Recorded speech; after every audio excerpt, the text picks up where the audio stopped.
It's still uncommon pick towards the bottom lane in the LPL, but Xiaoxi shows that his champion wheelhouse is ever growing and continues to be a threat here for Vici Gaming. eStars threw it all out the window in game one. They had such a big early gold lead, and they gave it to Vici Gaming on a platter where Vici pounced, and they continued that forward. So props to Vici for a strong finish to game one. But let's see how eStars play game two, and let's see if they can recover here.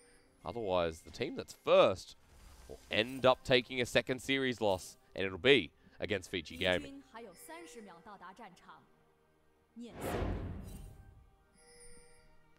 For Vici going into this game, we want to see how Ike's can interact with that bot lane. We already seen adaptation actually in-game where iBoys decided to go for the Halo Blades this game. But you know what I see on Xiaoxi? I see an Omnistone set. We've actually been seeing this more in solo queue recently. I haven't really had time to look into why this works, but you are in a melee matchup, and we talked about the other day on broadcast when it was taken on Blitzcrank, that it was always a rune that was viewed as kind of a win more rune. If you are able to proc it consistently, you are getting off more damage you would otherwise by just taking a normal rune. It doesn't feel like the set's going to really, not be able to use anything anyway, right? That's what I always look at with Omnistone, but a fun adaptation towards the bottom lane.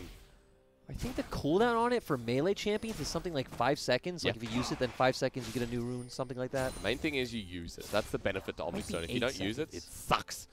But, yeah. Yeah. Halo Blades through the mid lane on the Azir as well. Many different adaptations for the runes. As we start with Glacial Augment in the bottom lane, and iBoy and Hung really pushing out this matchup. Xiaoxi's just going to face check, and iBoy, you see the Halo Blade trade we're talking about, but in the middle of the Haymaker he stands, and he gets hurt. You're also a lot squishier than you were last game when we think about it, because last game Xiaoxi did start the E level 1, did have Aftershock, so we'll have all those resistances this game, starting the W, going with the Omnistone, so it's going to be a bit squishier in a lot of these fights. Nimbus Cloak and Celerity picked up as well. Nimbus Cloak is just an OP rune, honestly. Yeah, I feel like it has been for the majority of its life, right? Yeah, but especially since it got buffed. I don't know how many patches ago, but ever since the buff, it's just been really strong to take. Getting that movement speed when he uses Summoner Spell is just massive. We're going to hit level 2 in the bottom lane for both bottom laners, though. While we look at the mid lane and Cryin with the Halo Blades, we talked about it in previous broadcasts, the ability to really just push out the Forge, feeling the effects. As we turn our sights to the junglers, they've done a top side clear all the way to the bottom. So we saw a big 3v3 last game here from both sides. Oh no, Xiaobai getting hurt, but you expect that. But 3v3 in the bottom lane, as I was saying, kind of set up here once again. And you do have a lot of burst coming out from both sides this time around. We already set up that Xiaoxi is squishier. Nautilus having a lot more burst this time around than they obviously did last game with the Braum. Rek'Sai being a champion that really needs to commit and doesn't have a way to get out of the skirmish, so once he's in, he's in. Oh no, iBoy though ignited here. Grasp of the Undying available for Xiaoxi. He's looking for the Haymaker Flash. Look at it. Just at the edge though, and won't burn the Summoner. Heal for iBoy is the exchange. eStars take control of this bottom lane. Xiaoxi just doing really well using the power of this set. 2 games in a row now. But look up towards top river. We do see Cube actually making his way down and taking that Scuttle Crab with his pressure. Yep. So really good play coming out from Cube to be self-sufficient. And nothing lost because you see Wei and Ike's going head-to-head. He's going to back here, and Wei's not going to know he's there, but walks away because Xiaoxi's making the move as well. Wei gets the knock-up.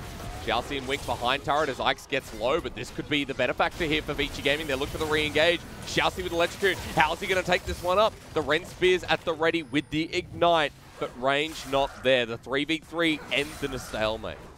All offensive summoners being used by both sides, so you do come out pretty evenly from this trade, but iBoy going to be able to catch this wave and push it in, but Wink making his way around. Yeah, just going to end out pretty even for both sides. While we look back at mid, because all we can do is see how the other lanes are going. Forge is finally trading back against Cryin.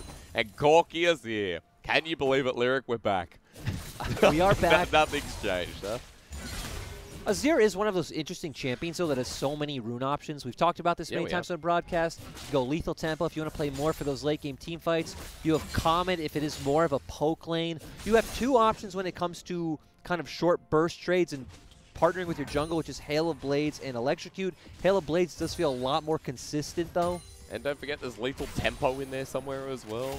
I said lethal tempo, Did you? sir. Oh, I don't think you did. Please pay attention to me. I always listen to you. I don't know, there's just so many runes, I didn't think you said it. Then we see Phase Rush if you're just a goose. But mainly, we're seeing this game, the Halo Blaze. And we've been seeing a lot more here in the LPL. And out of Cryan, who I made the statement, he is the best current Azir in the LPL. That's through his performance and his consistency that we've seen on this champion.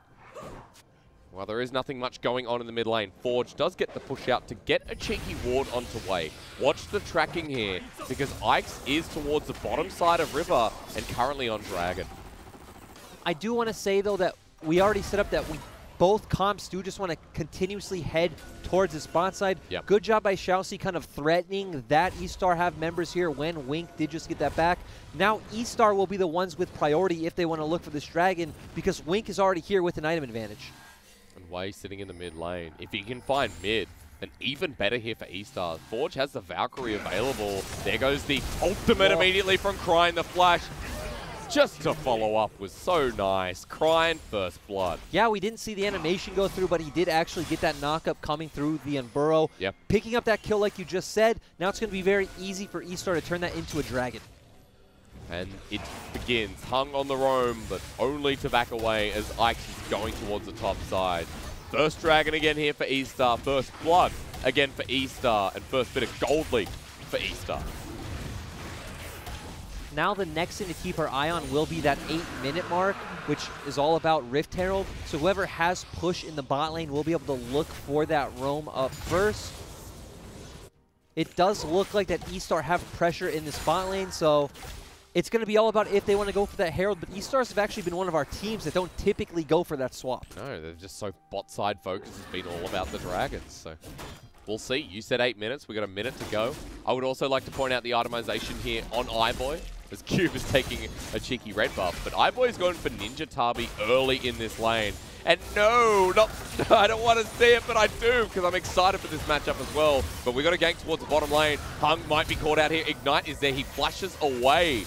Aggressive summon is used off the cooldown again here for eStars. And Vici Gaming bottom lane. Bottom lane is getting harassed. Wei just doing a great job of finding these gank paths with the tunnel. Now they're going to have a lot more pressure in this bot lane. And like we talked about, now it's all about, do they want to swap for this Herald? 15 seconds to find out, I guess. Wei going up. Well, Xiaoxi's sticking around. So I guess for now, the answer is no, while Hung is walking up. If they were going to swap for this Herald, we would like to see Xiaobai start his back after this wave. Yep. Move towards the bot side, not end up losing too much.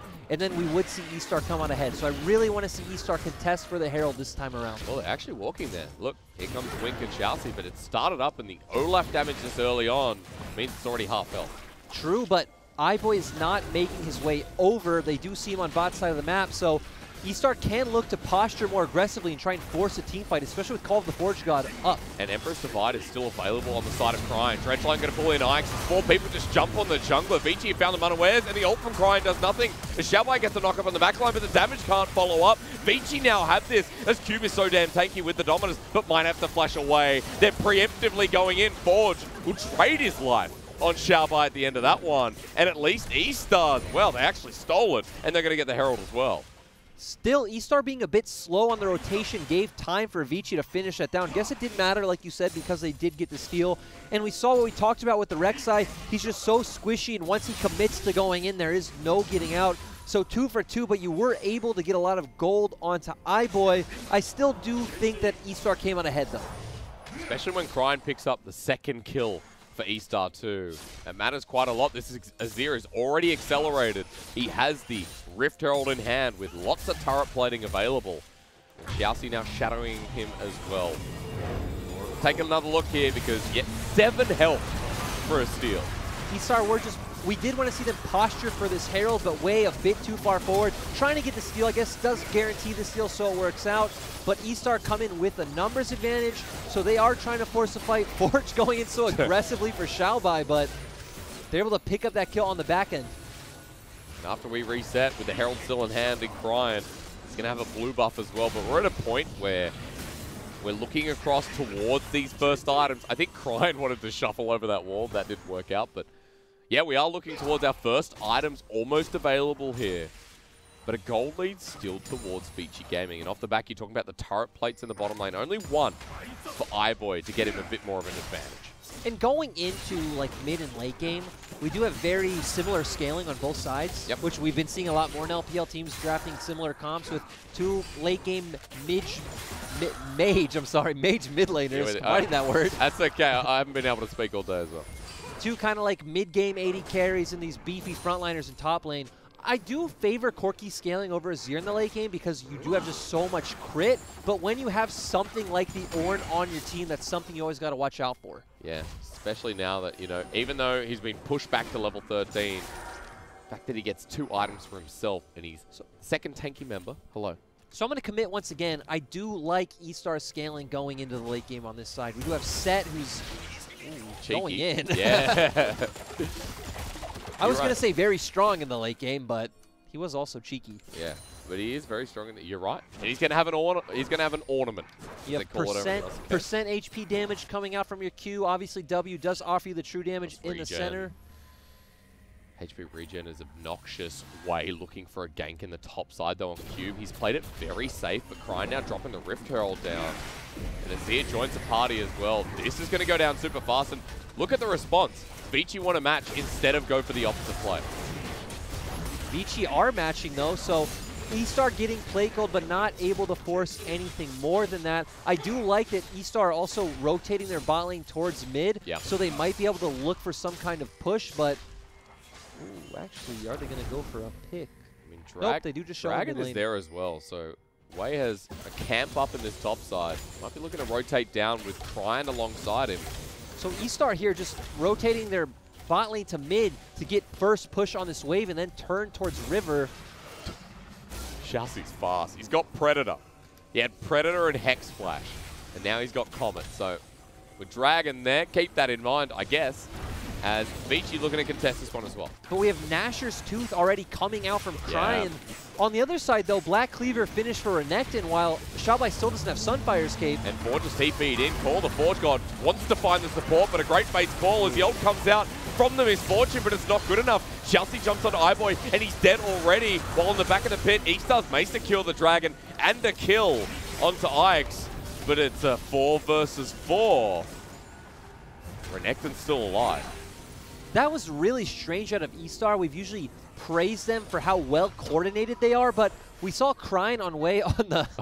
I think Forge, I'm not sure he wanted to go over because he's sitting at the back of the pit and he doesn't have W. It looks like he wants to be there. Looks like he's looking for some kind of like really crazy flank. I think he was wondering if it was watered. It's obviously not, we can see that, but now he's going to disappear out the back. I was going to say, I don't want him to be there. No. Just go mid, push that wave, make Cryan lose a wave.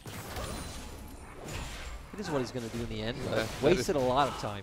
That is what he'll do. He's close to his Trinity Force, by the way, and we were just talking about Cryan on Azir, getting his Nashor's Tooth as his first item. Well, and going back to what we were saying with them not being coordinated, we saw Xiaoxi going in one way, while Wei and Cryan were looking to secure that dragon on the other side. Both of these team comps really want to fight in a formation with their frontliners in front, and obviously Azir, Misfortune on one side, Corki, Kalista on the other, just kind of dealing damage in the back. Kind of what we saw in game 1 where Xiaoxi was so much further into the play than the rest of eStar. Using that Call of the Forge God on Hung means Kalista can pull him out, but we see Cryan on the other side, not there to help deal DPS, trying to secure that dragon, and again, it just kind of split up both sides of your team in a really awkward position. But Xiaobai may be using Call of the Forge God too early. Not maybe, he did. He did, okay. Well, Cryan also the most fed member, and because he's not part of the play, it's Vici at least able to trade, even if it is on the Xiaoxi. But we return to the Rift. We look at eStars pushing down this bottom lane turret. They're trying to get first turret of the game, and I think they will here off of this wave. Yeah, during the replay, it just seems like eStar were able to take control of mid lane. Forge had the back. It lets them hover towards bot side, makes it way too dangerous for Vici to approach the turret. We also do have TP advantage on Xiaobai right now, which again just means they can always force a numbers advantage if they want to. We've already mentioned the long timers here. Xiaobai with it available is, in a way, much bigger advantage than before. scales up per level. So I'm wondering what it'd be at about right now at, 10, 11 minutes. Because you get the movement speed at 1, it's 30% at 1, 40% at 6. No, but I mean the timer, right? 50% starts at yeah. 7. Right now is right now maybe about 5.5. I was trying to do the math based off that.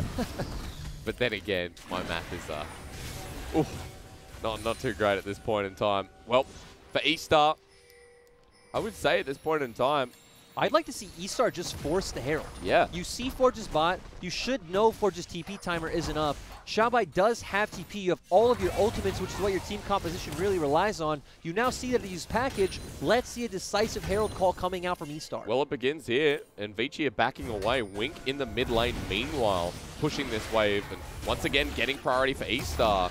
Hung now being spotted on a ward. I'm not sure eStar are fully committed. No, eStar not feeling confident in this play now that they've seen that Forge has backed off and gone towards mid lane. They are just going to get the assured gold in the top side of the map, as we see here.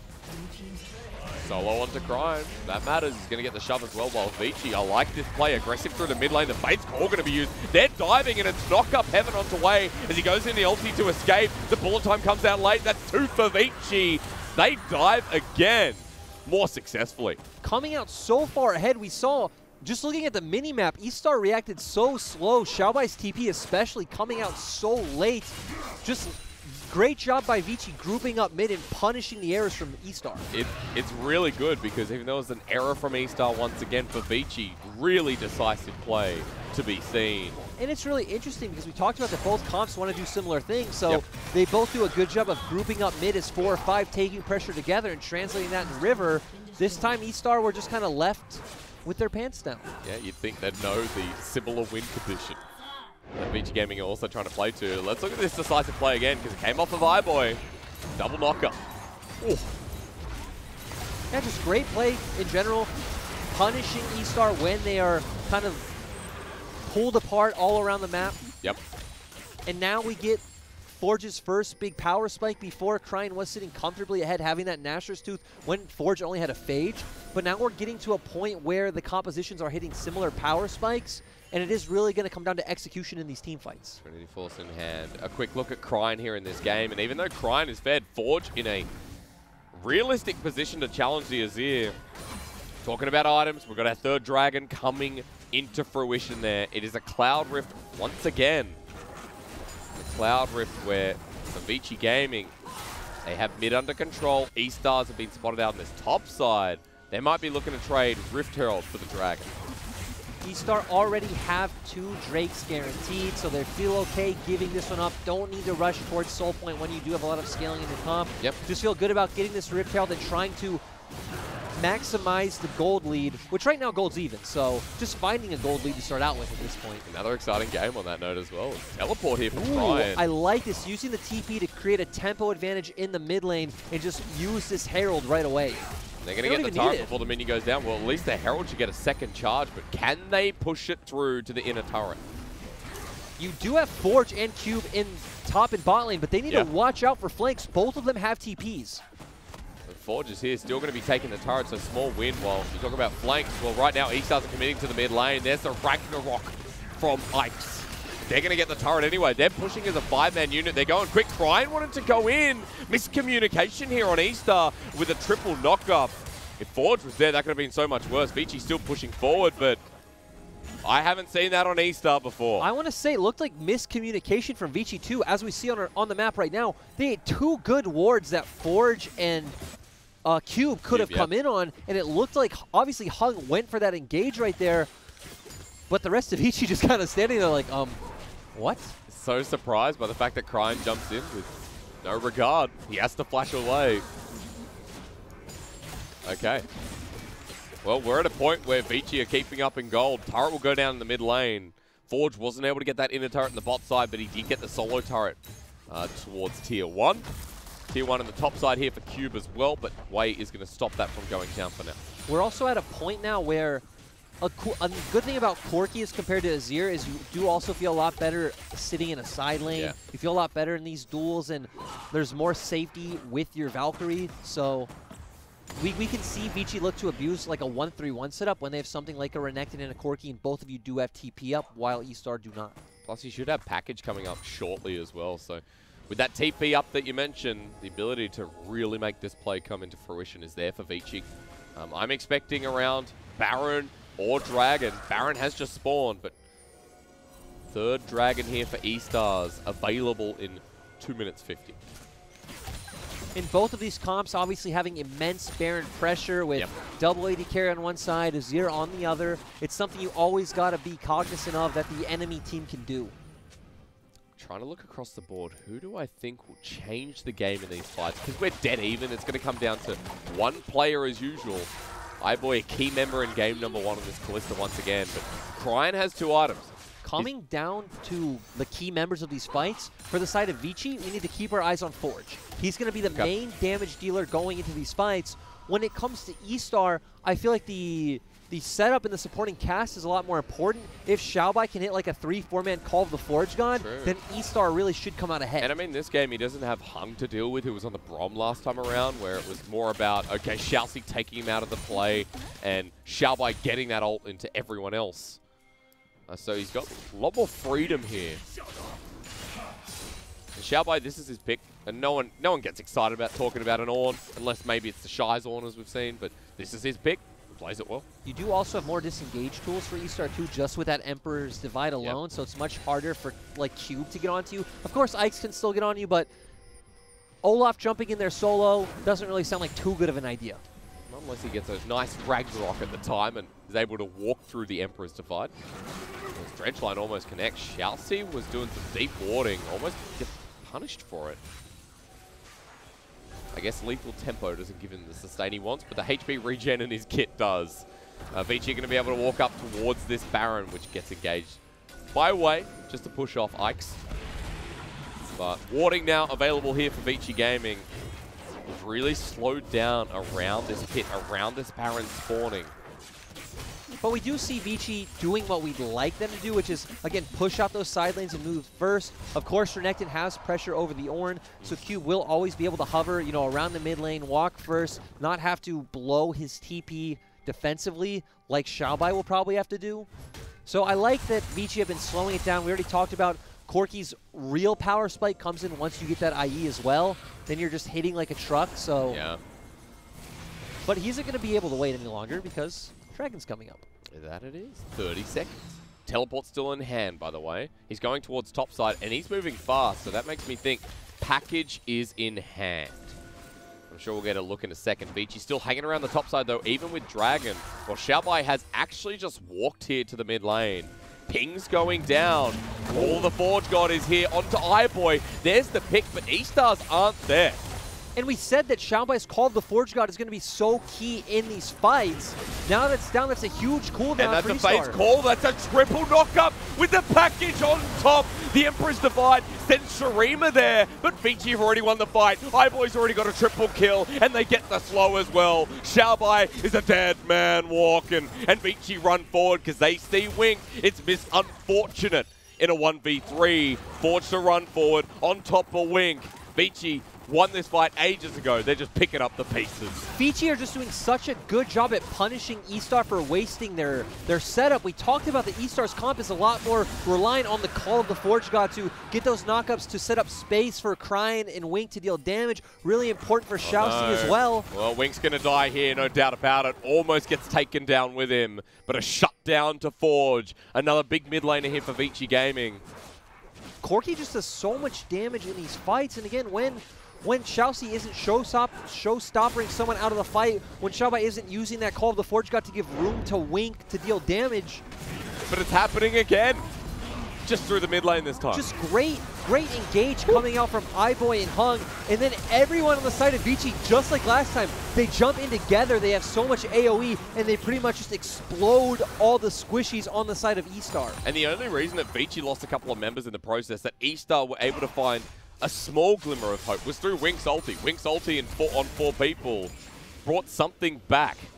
But the kernel now is starting to favor Vici Gaming only a little bit towards eStar, but it's going up. And again, the bottom lane of Vici also really influential here. It's like I said with the kernel agreeing that with this late game, scaling is good on both sides. But eStar have more tools and more setup to play with. But again, it comes down to how do you use that setup, how do you execute with these tools in your kit, and they're just not doing it, but Vici are. Call of the Forge God, key as you said before. Call of the Forge God, Emperor's Divide, yeah. Showstopper. These ultimates need to be on point. And we're going to see a fight where it is available once again. Xiaobai is the only person spotted through the mid lane, but a ward's going to go down. That spots out Xiaoxi and Wei. While Vici have priority mid, and eStars are getting choked out. Call the Forge God going to come through again. That's a 3-man ulti. They've found Hung, but Fate's call once more. Xiaobai doesn't get the knockup. They've re-engaged. Kalista free hitting as that ultimate from Wink may have saved the day. Forge is out as well, and Ragnarok to escape. Wink is trying to carry this team alongside Cryin. Well, that's what we said. We need to see the supporting cast making space for Wink and Cryin to be able to deal damage. It did happen that time around, but if Xiaoxi had been able to get in that fight as well, probably could have been a lot bigger for eStar, but still, coming out with only Xiaobai dying is not as bad as it looked like it could have been. There are 5 people available, but Hung and Ike's are super low. Xiaoxi Hex flashes forward. Dredgeline does not connect, as Cryin has the poke here as well. 4 versus 4. Vici, health not in their favor, but iBoy and Forge are full HP themselves. But Xiaobai has TP. eStar feel comfortable starting this, knowing, hey, Xiaobai's coming off reset and going to try and make Vici walk into them once again, but they might just be able to rush us down in time. Yeah, this is going to sound so quick here. Ike's outside the pit, nowhere near it. It goes down to the Ornn. And eStar's just rush Baron. They get it, they're out. Azir and Misfortune. Azir with another 80 carry. You do Baron so fast. Made no sense in my English tongue there. But eStars with a power move right in front of Baron. Taking that objective, things are even once again. With, I guess, Cloud going to be the next fight here, but eStars are going to make sure they do damage before then. We just saw Cryin finishing another item. Would be nice to see him get something like the death cap for Xiaobai to upgrade. We'll start hitting really hard in these later team fights. But super defensive with the Banshee's Veil. Infinity Edge, make it a Molten Edge here for Wink. Also, Dead Man's Plate that was picked up earlier in the game. Xiaoxi's been sitting on that for a while, but level 11 set with the Showstopper available. And looking across the board, pretty much every ult, every ult is now available. Flashes as well coming back up. Bar Xiaoxi, Xiaobai, and Cube. And with this Baron, eStars sitting 3 people mid. They got Xiaobai in a side lane. And Cryin with the Sun Turret is going to add a bit of pressure while Vici have to react. Yep, does look like they're just going to sit mid, hover bot so eStar can pick up this bot side turret. It is going to be about, can they set up the mid and bot wave to crash at the same time? Doesn't look like they'll be able to do it now as they are already crashing in bot. It'd be nice to see Xiaobai and Wei turn towards the mid lane with that next wave coming up. Oh, but package is here. Here we go. Sparkles the dog, ready to go in. Forge gets the movement speed. Dredgeline comes through as well. Wink with the ulti once again, zones him out. Xiaoxi is saved by his AD carry. Yeah, 2 ults coming down. I would say Wink's is a lot more crucial than Hung's, though. True. So still pretty good force coming out from Vici. They're going to get rid of the Sun Turret. They stop the push because of it as well. eStar's backing away with a minute left on Baron. As Wei and Xiaobai, look at this flank though. Ike's, yeah, Undertow is smart, but is he still caught out? It looks like Kalista's soul was hurting on the side of that. We've already set up the key member on the side of Vici to look at is Forge. Yep. Kind of how eStar come together as a team is very important to this fight. Package and the big one ready. He can lay this down right through the middle. The poke is huge from this Corki. Into a choke they channel with Call the Forge God once again. The Dredgeline stops him though. Xiaobai doesn't get the ulti. Forge packages through the backside. Cryin tries to escape to take the 1v1, but the ultimate comes through. Cryin gets the shutdown as eStars have taken one on the backside as well. Over the wall, it's a 5 versus 3, and this time iBoy, he uses the Fate's Call defensively. Get out, Hung. We've lost. Cryin coming out really big, taking the attention of both Forge and iBoy towards him, is able to then kill Forge and leaves Renekton by himself to just get destroyed by eStar. What do you do here? Ike's looking to take down Wei with him. He was close, but that's the jungler dead. 3 people dead from Vici. Why did you ask what do you do here? You know what he does here. He does nothing. He's dead. I wanted to be optimistic. He almost took down Wei, Lyric. That's fair. At this point, eStar's looking pretty good. But these are close fights. And we see Xiaobai trying to use that ultimate, Hung flashing forward, but with Crine jumping over that wall, pulling both carries, iBoy's not able to do DPS onto anyone for the side of eStar. And just when you have your 2 DPS options still alive on the side of eStar, just very easy to clean up that fight. Isn't it just the case of Crine and Wink again, right? Crine and Wink were the core identity of this team at the start of the split. We talked them up constantly. Because you should know Crine, he shadowed Xiaohu. You should know Wink, he shadowed Uzi in a sense, right? Over on Royal Club. I feel like if Vici would have just kind of ignored Crine going over that wall and gone forward towards eStar, they probably would have just won that fight. Okay. If Not Forge, positive on that. No, but hey, I'm with you. But if Forge gets caught out here, I think they could lose the game. Hexflash is coming over the wall. Forge is in a lot of trouble. Now the Corki, level 16, has to get away. It's the threat of it. As the poke comes through, Forge is doing a lot of damage. Turret going to be pressured here by eStar. Xiaoxi's running at them. Call the Forge goal once again. Ooh. The ultimate from Wink interrupted there. As now into the backline, Wei tries to find the flank while Hung has to disappear. iBoy as well. Flash is burnt. And the Fate's call too. Left on his lonesome. Ikes is dead. And eStar have a 5 versus 4 for 40 seconds. Still, that's finally the way we wanted to see it. Use that call to the Forge God, knock up 3 members, give time for Wink to use the bullet time as Xiaoxi postures aggressive, like postures forwardly, just saying, hey, you can't run into us. We saw the full combo coming out for the side of eStar. Vici want to get them on their return, but eStars aren't going to let them. iBoy doesn't have the Fate's call anymore, nor does Forge have his package. 3K gold lead. Base broken. Hung is walking into enemy territory. You do not belong here anymore. Tries to disappear, but Hung is just going to die to Crine. And now look, Vici on the wrong side. Xiaoxi going to zone them out. eStars can win the game with these two dying. Xiaobai over the wall. Forge is not going to be able to kill this Ornn. There's now Cube and Forge. Grand escape. Here comes Call the Forge God, speak of the devil. And there's the ultimate coming through from Crine. Xiaoxi with the showstopper against the Azir Sun turret. Nowhere to run anymore. That's 3 more dead in front of a spawning Baron. eStar with a really sneaky play, kind of making you think they had already reset, waiting around in the jungle, being able to get around Vici and finding 3 key kills. So iBoy gets stopped through the mid lane as well. Nice teleport here. Baron getting started. And Crine's going to TP on it. You thought this was going down quick before. He's got a Rabadon's now. This disappears. And we already talked about the TP changes. We're getting to the level 17, level 18 point where teleport is on a 4-minute cooldown. Yeah. And you still get the most out of that movement speed, especially at this point in the game. You can tell I like the movement speed. Crine finally getting that death cap. Yep. And it's upgraded. Now, it's...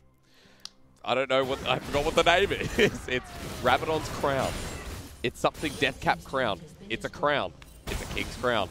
Thank you for helping me with that lyric. You're the color caster. Thank you so much for leaving me on that island and just looking at me. I just want to say, as a coach, I don't need to know the items, like the item names in the game. I need to know what the item does. I feel like that's such a Raz thing, just to leave me on an island. Thank you so much for taking up his mantle while we return to game. I'm doing my best. And we've got a Cloud Dragon, but it's a soul for Vici. While Baron buff is still active for another 2 minutes for eStars now. That last fight felt like they've secured a pathway to Game 3, but it's that final fight that they need to get. And iBoy building that Hex Drinker now, really only dealing with Crine in these team fights. Yep. But still already having a lot of damage coming out from that Bloodthirster. Oh, not what you want. The stopwatch bought for the final fight. Forge has package. That is really, really bad. Another interesting thing to point out about Vici's comp is with the Black Cleavers on Cube and Ikes is you have 480 champions, so you're getting a lot of value out of that armor shred. But the question is, can they get onto the carries of eStar? I was going to say, are you going to be able to use it? That's why it all comes down to how eStar use their setup, right? Are they able to keep Vici at bay with their ultimates? If not, Vici gets on top of you. They get all that armor shred. We already saw the AoE damage in that one skirmish in mid lane is massive. You're going to get your question answered now, though, because eStars are channeling into the base. Now, Forge went back. Obviously, he couldn't do anything about the stopwatch, but eStar could destroy the inhibitor. Slow and methodical at this point. Baron still up for a minute. Midway pushed all the way back, and Forge is dealing with supers in the top lane. I also do feel like it's a good call coming out from Vici, though. Just, you're getting a lot of gold from those supers. Just keep getting items under your belt. I don't think you want to find Xiaobai. He's going to find you. Hung caught out now. Fate's call to save the day, but that's part of their engage tool.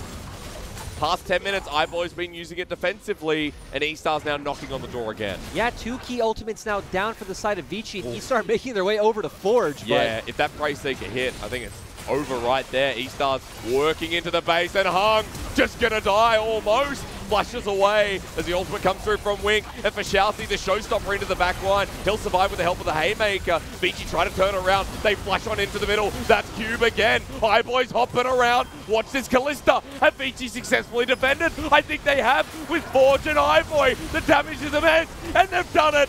Down go eStar again. Vici are on a wrecking crew. Vici baiting out the key cooldowns from eStar, coming out massively ahead in that fight, especially off of iBoy's Kalista. And they're second rotating this on blue side. It's so massive that this pick shows up big. Running it down mid now as well. Look at death timers on the right-hand side of your screen. 20 seconds on Xiaoxi and Cryan. Minion wave's going to be coming through. Hung doesn't want to wait. They want to break an inhibitor off this trade. They need to. I was just going to ask, can they end here? But with the super minions in their base, with that timers being so short, doesn't look like they're going to be able to. But still, keeping this game competitive. Competitive's a great way to put it. They've got a Cloud Soul on the horizon as well in 3 minutes. Vici live on. They live on to die another day with a massive question mark on top of that one. Whew. And we see no Call of the Forge God, no Emperor's Divide. Wink using his bullet time kind of as a zoning tool to secure the turret. Xiaoxi goes in way too deep. And we talked about it was all about, can eStar keep Vici off their backline? They've already used the tools to do that. Oh. And look at the bottom left hand of your screen. I mean, Cube, I was just praising him in this play because he started that. It was his play that really put Vici back in this game. He's just been caught out. 50 seconds. Cube could have actually lost the game here for Vici. eStar still have everything. They still have the showstopper. They still have Call of the Forge God. They have a very easy time engaging these fights onto Vici. They got triple inhibitor to take, or at least double for now. eStar's walking in, 30 seconds to go. One Nexus turret. Because Forge couldn't defend in time. They look for the engage. All the Forge God's going to be there. Have they found a pick onto Xiaoxi? Well, yes, they have. But what else can they get here? Because they've finally taken down iBoy. Forge bursted down as well. And for eStar, they will eventually win this one. They come close to losing it all against Vici. But we finally get our Game 3. We actually don't even get to see how Vici ended up losing it with Cube going down while we were